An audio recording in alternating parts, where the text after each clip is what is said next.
पश्चिमबंग शक्तिपुर रे राम नवमी शोभायात्रा रे हिंसा बीजेपी अभियोग हिंदू को स्वतंत्र भाव जाणीशुणी करा जाउची आक्रमण।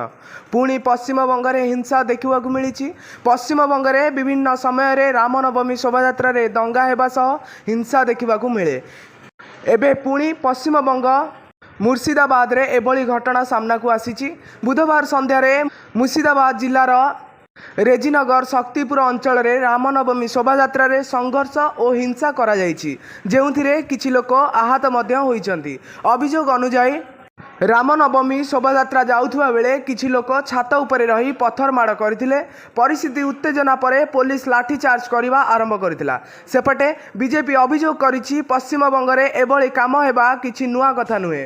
प्रतिवर्ष रामनवमी रे जाणीशुणी एभली किछि लोक दंगा सृष्टि करंती, जहा वर्तमान दंगा सृष्टि करुथुवा लोकमानक पई नुआ कथा नुहे। हिंदू को स्वतंत्र भावे जाणीशुणी आक्रमण करा जाइथाय। सेपटे किछि दिन आगरु पश्चिमबंग मुख्यमंत्री ममता बनर्जी घोषणा करथिले रामनवमी दिन कौनसी दंगा सृष्टि न करिबा पई, किंतु एबे भी एई घटना सामना को आसीछि। ब्यूरो रिपोर्ट जागरण 24 न्यूज।